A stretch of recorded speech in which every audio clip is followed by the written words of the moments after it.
Kemudian yang kedua, kata Nabi sallallahu alaihi wasallam, "Wamra'atun", seorang wanita. Siapa wanita yang dimaksud?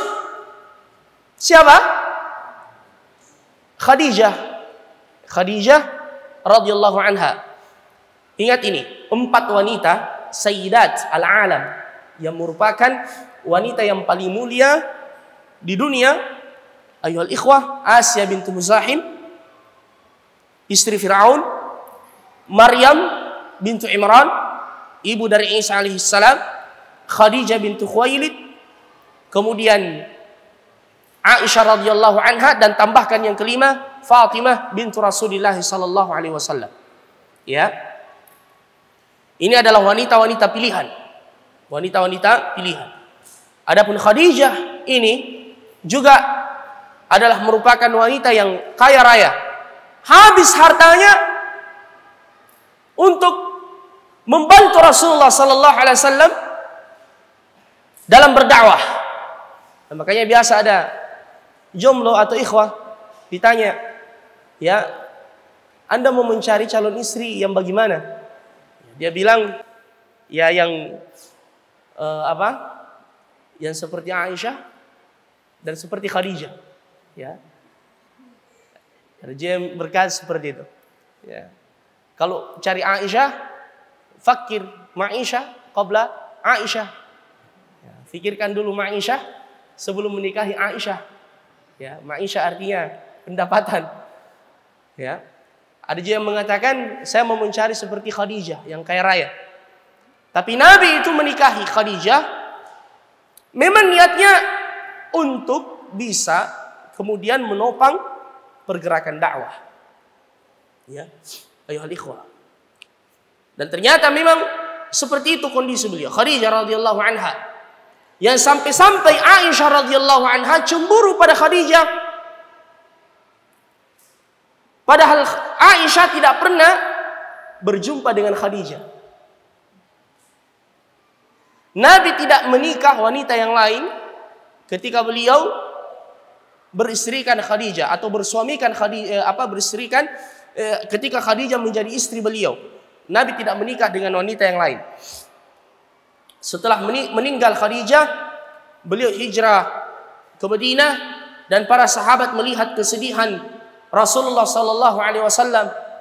Para sahabat kemudian bermusyawarah melihat Nabi, apalagi anak-anaknya ya yang beliau rawat. Sehingga para sahabat berkata, kita tidak boleh biarkan Nabi sallallahu alaihi wasallam sendiri seperti ini. Coba bayangkan, para sahabat itu ya sedih melihat ustadznya, melihat Rasulullah sallallahu alaihi wasallam ya dalam kesendirian seperti itu, karena Nabi sangat bersedih dengan kematiannya Khadijah, betul? Ya. Apalagi bersamaan kematiannya Khadijah dalam 1 tahun dengan kematiannya Abu Talib, paman beliau yang membela dakwahnya. Bayangkan Allah sampai menghibur Nabi dengan kematian Khadijah dengan memperjalankan beliau dalam Isra dan Mi'raj. Itu salah satu di antara tujuan Isra dan Mi'raj.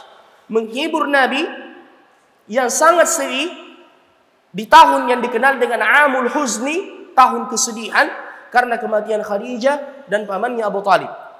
Sampai Allah menghiburnya dengan cara yang seperti itu. Namun Rasulullah sallallahu alaihi wasallam tentu sangat kehilangan. Akhirnya sahabat kemudian bermusyawarah, bagaimana caranya ini? Bagaimana kalau kita ajukan kepada Nabi yang bisa menjadi pengganti Khadijah? Mereka kemudian bersepakat, didatangilah Rasulullah sallallahu alaihi wasallam. Mereka berkata, "Ya Rasulullah, Khadijah ini sudah meninggal rahimahullah," kira-kira bahasanya seperti itu. "Kami ingin menyampaikan usulan kepada Anda supaya Anda menikah lagi." Nabi kemudian bertanya, "Siapa yang kalian usulkan?" Beliau berkata, "Ada 2 yang kami ajukan ya Rasulullah. 1 seorang janda, 1 gadis. Silakan Anda pilih, mau janda atau yang gadis." Nabi bertanya, "Siapa yang janda itu? Siapa gadis itu?" Ya, mereka berkata, "Yang janda adalah Saudah bintu Zam'ah ya Rasulullah. Karena anak-anak Anda ini banyak, dia bisa merawat anak-anak Anda." Saudah bintu Zam'ah. "Siapa yang gadis?" Mereka berkata, Aisyah, putri dari Abu Bakar As-Siddiq. Nabi bilang, coba sampaikan kepada keluarga keduanya, kalau semuanya sepakat dua-duanya. Jadi ikhwah, kalau ada tawaran, Ustaz Jumain, ini Ustaz Jumain ini, kalau ada dua biodata yang masuk, jangan pilih, ambil semua. Rasulullah begitu. Beliau akhirnya menikahi Saudah bintu Zam'ah. Dan ini istri Nabi, Ummul Mukminin. Ya bahkan ketika sudah sangat tua, ya Saudah bintu Zam'ah ini sempat hendak diceraikan oleh Nabi karena Nabi khawatir jangan sampai beliau tidak berbuat adil. Ya ketika tidak mendatangi Saudah, akhirnya Saudah mengatakan begini, ya Rasulullah, jangan ceraikan saya. Saya mau menjadi istri Anda di dunia dan di akhirat, tapi giliran saya, malam saya hadiahkan kepada Aisyah. Yang penting jangan ceraikan saya. Ya, Saudah bintu Zam'ah. Adapun Aisyah, datang utusan kepada Abu Bakar As-Siddiq, dan dia bersama dengan istrinya Ummu Ruman, disampaikan bahwasanya Rasulullah melamar Aisyah. Abu Bakar tidak langsung menerima. Dia bilang, tunggu dulu. Ternyata ada pembicaraan sebelumnya. Aisyah ini sudah pernah dilamar. Ya. Makanya ini juga perlu kita ketahui. Beliau dinikahi oleh Nabi usianya masih 6 tahun pada waktu itu. Ya. Dan Nabi dakhala biha, banyak sekali. Jazakallah khairan. Ini masjid Sihatul Iman. Antum tahu ini masjid yang penuh dengan kenangan bagi saya. Ya Pak ya. Saya dulu waktu masih kuliah di Stiba, tiap tahun saya di sini Imam Ramadan dan Ustaz Wahyudi. Dikontrak di sini. Iya Pak ya. Kamar saya di sana dulu di belakang, tapi sudah tidak ada lagi. Ya. Yang biasa bawakan makan sahur itu Abduh. Ya, ada Abduh? Abduh. Jadi Abduh itu makan sahur dulu di rumah dengan keluarga.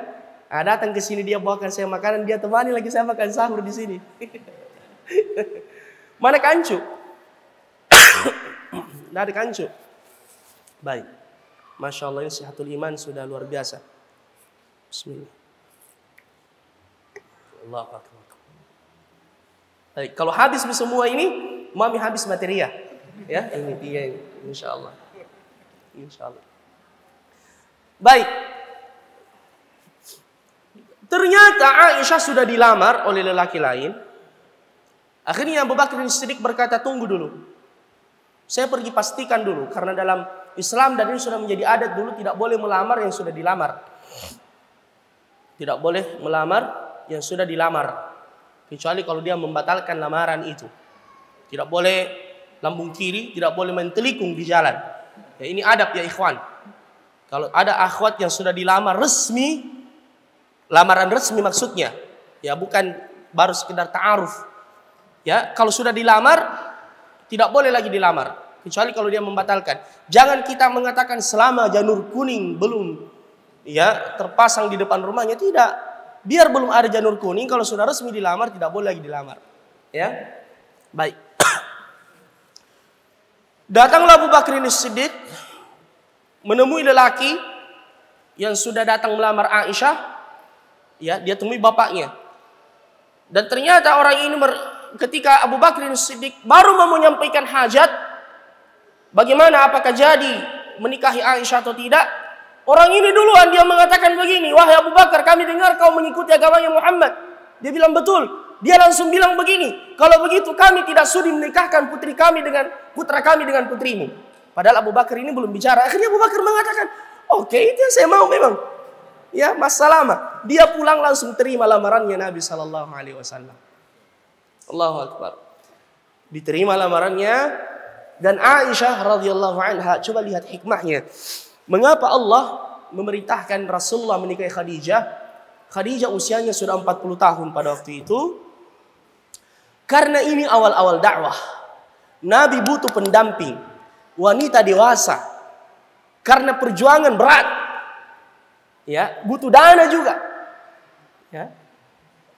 Makanya sengaja Allah memilihkan siapa? Khadijah. Adapun Aisyah, hikmahnya Allah menyuruh, dan ingat, Rasulullah menikahi Aisyah wahyu dari Allah Subhanahu wa taala.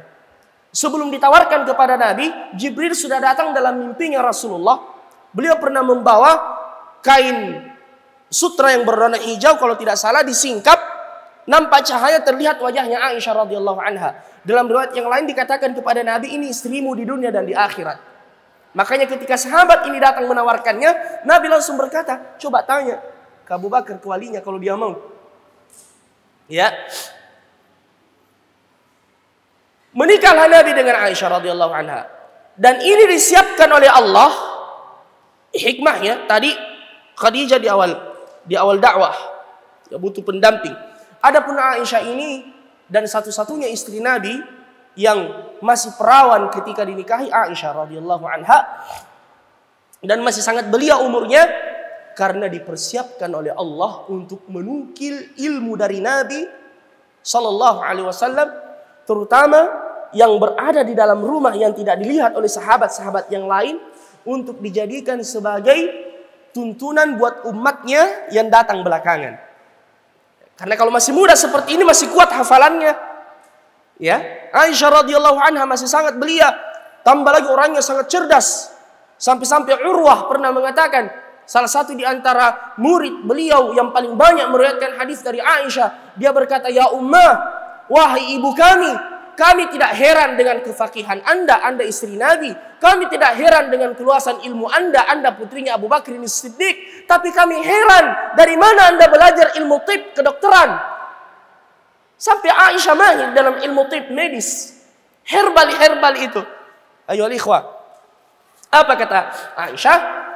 Sesungguhnya terutama di tahun-tahun akhir kematian Nabi SAW ketika beliau sakit, para dokter Atibbaul Arab itu datang kepada Nabi, menyampaikan kepada beliau, ya, yang merupakan hasil tajrubah, hasil percobaan mereka, pengalaman mereka selama menjadi tabib, obat-obatan kepada Rasulullah, dan saya yang disuruh Nabi untuk meraciknya.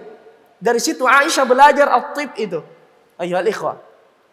Ya, jadi memang orangnya cerdas. Aisyah radhiyallahu anha sangat cerdas. Ya. Dan subhanallah, pernah suatu hari ketika Nabi sallallahu alaihi wasallam sering menyebut namanya Khadijah, padahal beliau sudah meninggal. Bahkan kalau istri beliau memasak makanan, beliau menyuruh mereka memperbanyak kuahnya dan dibagi-bagikan kepada sahabat-sahabatnya Khadijah. Ya. Dan ada saudara perempuannya Khadijah, namanya Halah. Setiap kali datang ke rumahnya Nabi, beliau langsung berdiri dan mengatakan, Allahumma Halah. Ini adalah Halah, ya, saudara perempuannya Khadijah. Beliau memuliakannya, ya, sebagai bentuk al-wafa, kesetiaan Nabi kepada Khadijah radhiyallahu anha. Sampai-sampai Aisyah cemburu. Dia berkata, "Ya Rasulullah, kenapa Anda terus-menerus menyebut namanya Khadijah? Sedangkan Allah telah menggantikan engkau untukmu dengan yang lebih baik dari dia." Aisyah ini maksudkan dirinya. Ya, makanya kecemburuan itu wajar. Yang penting jangan cemburu buta. Ya. Dia cemburu seperti itu. Ya, dan di sini juga dituntut bagaimana seorang suami itu bersikap ketika istrinya cemburu. Ya, apalagi bagi yang diuji oleh Allah. Saya katakan ujian, ya. Saya tidak mengatakan yang dikaruniakan oleh Allah. Terutama yang diuji oleh Allah memiliki lebih dari satu orang istri. Belajar dari bagaimana cara Nabi SAW. Beliau pernah duduk bersama dengan para sahabat di rumahnya Aisyah. Tiba-tiba datang kiriman makanan dari istri Nabi yang lain. Ya, Ummu Salamah mengirimkan makanan. Ayyuhal ikhwah, Aisyah radhiyallahu anha cemburu. Ini malam saya, giliran saya. Saya mestinya menyiapkan semua ini. Kenapa dia mengirimkan makanan seperti ini? Ya. Dan yang membawa makanan itu seorang budak kecil, langsung dipukul itu piring di tangannya, jatuh, pecah di hadapan para sahabat. Kira-kira kalau ini terjadi di rumah kita, kita bilang, tunggu mako pulang pita mua, ya tunggu bagianmu. Tapi Nabi cuma senyum. Beliau berkata kepada para sahabat, gharat ummukum, ibu kalian lagi cemburu, ya. Akhirnya apa yang dilakukan oleh Nabi? Beliau memungut makanan itu dan mengambil piringnya Aisyah milik dia untuk menggantikan piring yang pecah itu. Selesai masalah. Ya, tidak dibesar-besarkan. Jadi Aisyah mengatakan, ya Rasulullah, cukup menyebutkan nama wanita tua itu sampai dia berkata ajuz. Allah sudah menggantikan Anda dengan yang lebih baik dari dia, yang dia maksudkan dirinya. Ya. Nabi kemudian marah dan berkata, la wallah, tidak, demi Allah tidak ada yang bisa menggantikan Khadijah dalam hati saya. Ini menunjukkan bahwasanya cinta itu tidak tidak dibagi, tapi dikali. Nabi tidak membagi cinta. Dengan beliau menikahi Aisyah bukan berarti cintanya pada Khadijah itu padam, tidak. Ketika Rasulullah juga menikahi wanita yang lain setelah Aisyah bukan berarti cintanya pada Aisyah ini berkurang, tidak. Ya. Ini kayaknya agak aneh nih Pak ya. Nanti.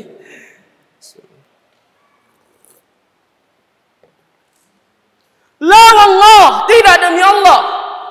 Dia yang membenarkan saya ketika semua manusia mendustakan saya.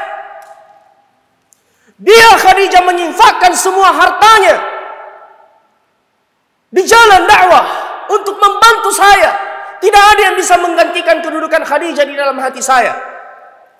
Diamlah Aisyah radhiyallahu anha. Khadijah radhiyallahu anha yang tampil menghibur Nabi. Ketika Nabi SAW kembali dari Gua Hira, bayangkan dalam hidupnya Nabi baru pertama kali beliau melihat makhluk yang namanya malaikat yang langsung menampakkan diri kepada beliau, yaitu Jibril alaihissalam. Makhluk yang sangat besar, pemimpinnya para malaikat yang datang dalam rupa yang asli. Yang kata Nabi ketika dia membentangkan sayapnya, yasuddul ufuk, menutupi semua ufuk, dia memiliki 600 lembar sayap. Langsung datang kepada Nabi, dipeluknya Nabi. Nabi dipeluk kuat-kuat. Ya. Ada yang tahu jawabannya kenapa Nabi ketika didatangi Jibril di Gua Hira, beliau memeluk Rasulullah sampai Nabi seakan tidak mampu, tidak bisa bernafas. Kemudian dikatakan Iqra. Ya. Kemudian dipeluk lagi oleh Jibril. Ada yang tahu kenapa Jibril memeluknya? Yang tahu jawabannya saya kasih hadiah. Jadi saya menyempurnakan jawaban beliau tadi. Sebelum Nabi menerima wahyu yang pertama, itu sudah ada isyarat dari Allah. Sebagaimana kata Aisyah radhiyallahu anha, beliau sudah sering melihat dalam mimpi sebelum menerima wahyu. Beliau didatangi dalam mimpi kafalakis subuh, ada cahaya yang datang kepada beliau. Makanya ketika Jibril datang secara langsung memeluk Nabi untuk menyampaikan kepada Rasulullah, wahai Muhammad, yang sekarang ini kenyataan, bukan mimpi. Ya. Supaya dia rasa bahwasanya ini kenyataan, wahai Muhammad. Sama kita kalau misalnya melihat sesuatu yang mungkin kita kurang percaya, biasa dicubit. Betul jika itu. Ya. Ya kan? Biasa kalau kita berjumpa dengan salah seorang ikhwah yang lama kita tidak ketemu, tiba-tiba kita bertemu, pas sementara kita tawaf, ada di dekat kita. Kau jika, ya, biasa dia cubit dirinya untuk memastikan bahwasanya dia tidak mimpi. Makanya Jibril memeluk beliau dengan kuat-kuat, ya, agar beliau tahu bahwasanya kali ini wahai Muhammad bukan mimpi, ini kenyataan. Ini Jibril dalam rupa aslinya. Ya. Saya tanya lagi, berapa kali Nabi melihat Jibril dalam rupa asli? 2 kali. 1 dalam Gua Hira itu, yang kedua Sidratul Muntaha. Jadi apa yang dikatakan oleh Jibril di Gua Hira, Iqra, bacalah. Dia berkata, ma'ana biqari. Makanya katanya pernah di Mekah ada orang di bukit-bukit pernah buang air besar. Tiba-tiba dia dengar suara dari belakang, Iqra. Dia kira dirinya dapat wahyu juga. Akhirnya dia menengok, dia tidak lihat orang, dia bilang juga, ma'ana biqari, saya tidak bisa membaca. Dia dengar lagi suara yang kedua, Iqra. Ma'ana biqari, saya tidak bisa membaca. Yang ketiga kalinya, Iqra. Langsung muncul polisi di belakangnya, dia bilang, Iqra, baca itu di atas, dilarang buang air di sini.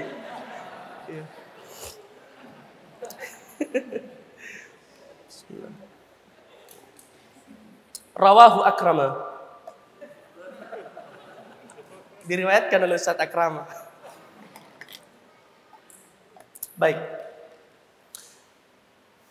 Nabi turun dari Gua Hira dalam keadaan menggigil kedinginan. Bayangkan, saya saja pertama kali tiba di Sudan lihat orang-orang hitam, ya, kaget saya, ya. Apalagi lihat malaikat. Ustadz Alfi Syahar itu saya tanya, Alfi, cuma 3 bulan beliau di Sudan. Kenapa antum buru-buru pulang? Dia bilang, bosen man. Bangun tidur hitam, ke WC hitam, ke masjid hitam, di jalan hitam. Maksudnya lihat orang hitam terus. Masya Allah. Kita saja kalau lihat orang yang apa? Mungkin dari negara lain, biasa lihat bule misalnya lewat, wih, tingginya ini orang. Kita kaget. Melihat seperti itu. Atau lihat orang yang hitam sekali, kita kaget. Apalagi kalau lihat Jibril alaihissalam. Makanya beliau pulang menggigil, kedinginan. Sampai di rumah beliau berkata apa? Dathiruni, zammiluni, selimuti aku, selimuti aku. Ya, makanya setelah itu turun firman Allah, ya ayyuhal muddathir, wahai orang yang berselimut. Siapa yang dimaksud? Rasulullah. Ya ayyuhal muzammil, wahai orang yang berselimut. Ya. Iqra itu beliau resmi diangkat menjadi nabi. Ya ayyuhal muddathir, qum fa'anzir, beliau resmi diangkat menjadi rasul. Ditambah lagi wa anzir ashiratakal aqrabin. Ya. Di sinilah tampil Khadijah bintu Khuwailid radhiyallahu anha menghibur Nabi sallallahu alaihi wasallam. Dan ini pelajaran bagi para akhwat, para istri, pendamping para dai. Kalau suami kita pulang mukanya kusut, letih dalam berdakwah, atau dia capek bekerja mencari nafkah, kalau sampai di rumah kesian, hibur-hibur dulu. Jangan langsung disodori berbagai macam masalah. Abi, listrik menunggak. Abi, uang sekolahnya nata. Ya, jangan dulu, hibur-hibur dulu. Bikinkan kopi. Ya. Kemudian tanya, sudah makan? Ini juga suami, jangan makan di luar. Contoh, istri di rumah makan Indomie. Ya, ini juga hati-hati. Para suami-suami ini. Ya. Ya makanya saya itu kalau makan apa-apa di luar, misalnya ada yang undang makanannya enak misalnya, minimal sampaikan ke istri, saya ini diundang ini, mau ki kubungkuskan atau bungkuskan ki, bawa pulang ini, saya tadi makan di sana. Itu hendaknya seperti itu. Apalagi kita laki-laki ini banyak di luar, ya makan enak-enak di luar, istri di rumah makan ikan kering, ya ini perlu diperhatikan. Ini mimbab al-mu'asyaratu bil ma'ruf, mempergauli keluarga dengan baik. Supaya seimbang juga permainan masa contoh di luar jadi kuat, kasihan Indomie di rumah, tidak seimbang nanti. Yang jomblo nggak paham ini. Tampil Khadijah bintu Khuwailid radhiyallahu anha Ini yang tidak bisa dilupakan oleh Nabi sallallahu alaihi wasallam.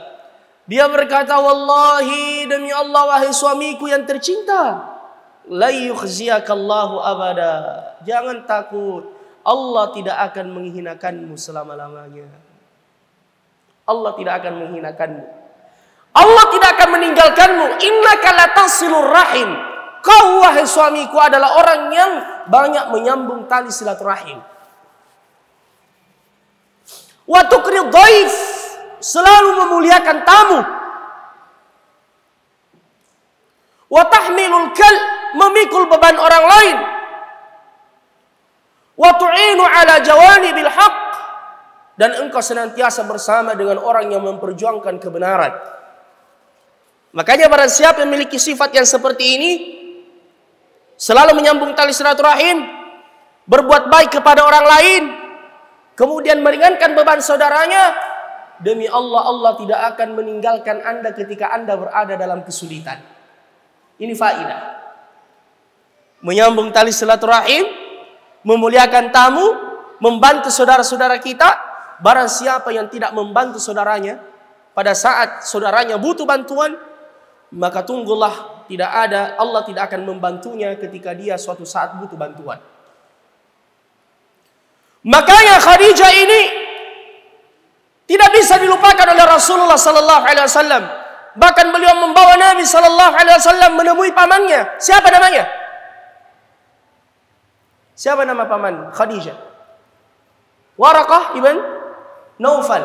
Waraqah ibn Naufal. Salah seorang lelaki tua yang membaca Taurat, ketika disampaikan kepadanya apa yang dialami oleh Nabi, Waraqah langsung menyampaikan bahwasanya yang datang kepadamu ini yang mendatangi Musa, an-namusul akbar, dan tidaklah seseorang yang mendapatkan seperti apa yang kau dapatkan wahai Muhammad, melainkan ia akan dimusuhi, bahkan diusir dari kampung halamannya oleh kaumnya.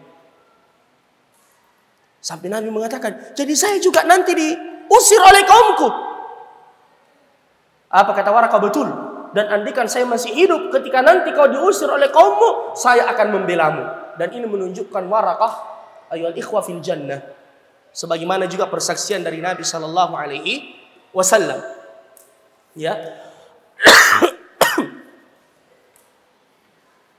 Khadijah radhiyallahu anha, Khadijah bintu Khuwailid, suatu hari dia mengantarkan makanan dan minuman kepada Rasulullah. Khadijah radhiyallahu anha datang kepada Nabi membawa makanan. Datang Jibril, "Ya Muhammad, ini Khadijah membawa makanan untukmu. Sampaikan salamnya Allah dan salamku kepadanya." Coba bayangkan, Allah, Jibril yang kirim salam pada Khadijah. Kita saja ini dikirimi salam, salamnya Ustaz Zaitun. Sebuki, bagaimana kira-kira perasaan tak? Bahagia. Misalnya Ustaz Jumail, ada salam dari Ustaz Ikhwan. Bagaimana? Bahagia tidak? Bahagia.